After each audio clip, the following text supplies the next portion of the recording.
Je dépasserai peut-être. Hein. Merci beaucoup. J'ai en fait entendu beaucoup d'interventions sur lesquelles je suis absolument d'accord. En entendant mon ami Pierre, je pensais à ce dicton qui disait « Quand je me contemple, je me désole. Quand je me compare, je me console. » Et voilà un peu la situation s'agissant de la politique étrangère de la France. Car il n'y a pas plus de politique étrangère européenne qu'il n'y a de politique de défense européenne. Et il n'y aura pas de politique étrangère européenne dans un futur proche. C'était déjà difficile à 9, c'était encore plus difficile à 15, maintenant à 28 ou à 35. Oublions cette notion. Il y a un service européen qui est mis en place, mais il n'y a pas de politique européenne.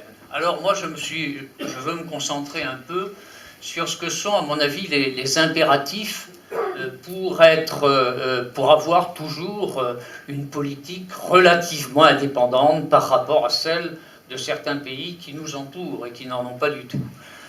Bien entendu, moi, ma génération, on a été baigné dans le gaulo-mitterrandisme. Hein. Moi, si je suis devenu diplomate, alors que j'étais un Français de la première génération, que j'avais aucun contact à Paris, etc., c'est parce qu'il y a eu la décision du général de Gaulle de quitter les organismes intégrés de l'OTAN et son discours de Phnom Penh. Et donc, moi, je n'ai jamais oublié ça. Et quand j'ai travaillé avec François Mitterrand, j'étais dans la même optique. Donc, quelles sont les conditions nécessaires pour avoir une politique relativement indépendante? C'est d'abord maintenir et, si possible, renforcer ce qui justifie notre rang, c'est-à-dire notre statut de puissance nucléaire. Ça a été exposé par un orateur lors d'une table ronde précédente, je crois que c'est nécessaire de sanctuariser les budgets de la défense qui ont commencé, je le rappelle, à être mis en péril lorsqu'on a décidé, ce qui était une erreur majeure pour moi, de supprimer la conscription et le service militaire. Maintenant, on se rend compte que peut-être qu'on aurait dû réfléchir avant. Bref, ne revenons pas là-dessus. La deuxième chose, c'est de maintenir et renforcer notre rôle au sein des Nations Unies, au Conseil de sécurité. À ce propos, je dois dire que j'ai été stupéfait quand j'ai vu que le Quai d'Orsay voulait aller aux Nations Unies pour essayer de voir de quelle manière on pouvait affaiblir le veto. Ce qui est une absurdité, parce que la Chine et la Russie ont déjà compris, après ce qui s'est passé avec la résolution 1793 sur la Libye, qu'ils ont besoin du veto. Et d'autre part, je rappelle simplement que le pays qui a le plus utilisé le veto depuis 1945, ce sont les États-Unis, qui ont près de 100 vétos, alors que nous, on en est à 7 ou 8 ou 9. Le dernier, c'est moi qui l'ai fait mettre. Et je me suis fait, d'ailleurs, gronder par le président de la République à l'époque, à cause de mon voisin de droite. Donc, dès qu'il s'agit du Moyen-Orient, d'Israël-Palestine, les Américains mettent le veto. Il ne faut pas imaginer qu'ils vont l'abandonner comme ça. Donc, oublions ces folies. Alors, mon deuxième point serait que de retrouver une cohérence perdue, et une cohérence perdue depuis 25 ans. Hein. Dans la séquence 89-91, Boris Yeltsin, qui a été beaucoup critiqué, notamment pour sa politique économique, qui a conduit la Russie d'ailleurs à la cessation de paiement en 1999. Hein, je rectifie un point qui a été évoqué tout à l'heure. Les années 90 n'ont pas été formidables dans le domaine économique en Russie. Mais il a eu en tout cas une idée qui était une idée sensée, c'est que, bien entendu, la guerre froide était terminée, que l'Union soviétique avait perdu dans un sens, et que du côté de l'Ouest, le péril communiste avait diminué. Donc, il a décidé de dissoudre le pacte de Varsovie, ce qui était la sagesse. Du côté occidental, on n'a pas eu les mêmes idées, sauf et là je ne suis pas d'accord avec Jacques Sapir, parce que j'ai vécu la période auprès du président de la République française, il n'y a que François Mitterrand qui tout de suite a dit « l'OTAN, ce n'est plus le problème.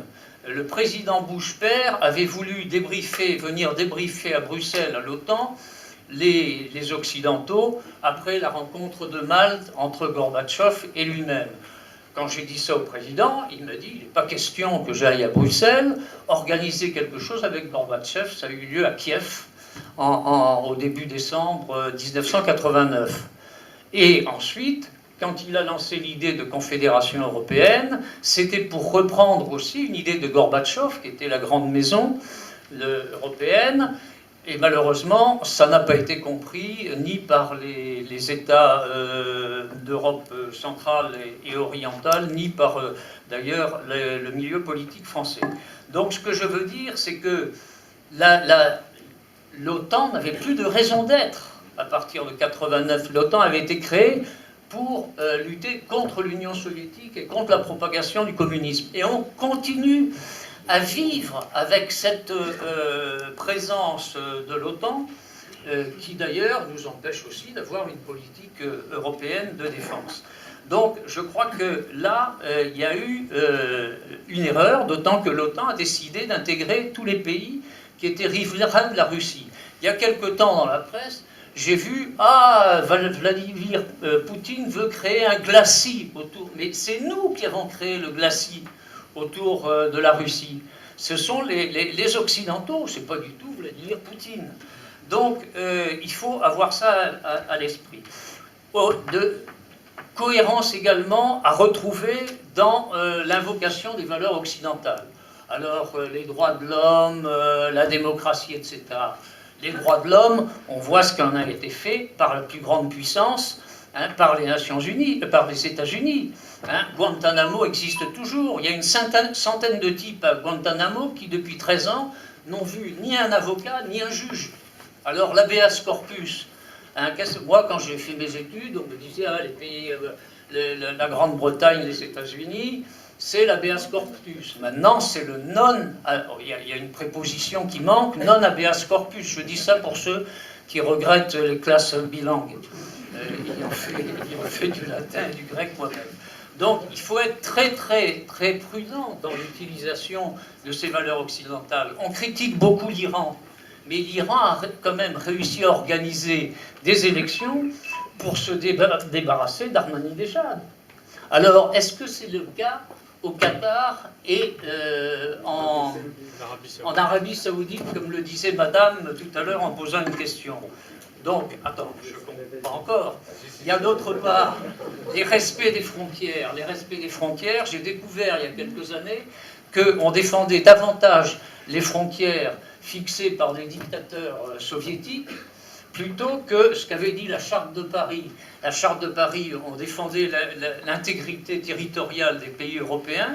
C'était en novembre 1990. 3 mois plus tard, l'Allemagne, le Saint-Siège, décidait que la Yougoslavie n'avait plus de raison d'être. Et on a cité le cas du Kosovo. Donc je crois qu'il faut retrouver d'ailleurs le minimum de culture historique. On l'a vu à l'époque de l'Ukraine, on l'a vu à l'époque du Kosovo. À l'époque de l'Ukraine, j'étais stupéfait de voir, et je ne suis pas le seul, parce qu'Hélène Carrère-Dancos a beaucoup écrit là-dessus, que la plupart des dirigeants européens occidentaux ignoraient que la Crimée n'avait jamais été dans l'Ukraine. La Crimée était dans l'Empire ottoman jusqu'à Catherine II en 1783, et ensuite c'était la Russie, et nous-mêmes, Français, nous avons combattu, et nous avons eu de fortes pertes au moment de la guerre. Alors je conclus, pour dire qu'il faut savoir, dans les alliances qu'on a, s'opposer, continuer à s'opposer, comme l'avait fait le général de Gaulle en 1966, comme l'a fait François Mitterrand quand il s'est opposé à la guerre des étoiles de Reagan, comme l'a fait Jacques Chirac en 2003. Et je pense que cette volonté de s'opposer, on aurait dû s'opposer à la poursuite des sanctions à l'égard de la Russie. Et nous ne l'avons pas fait.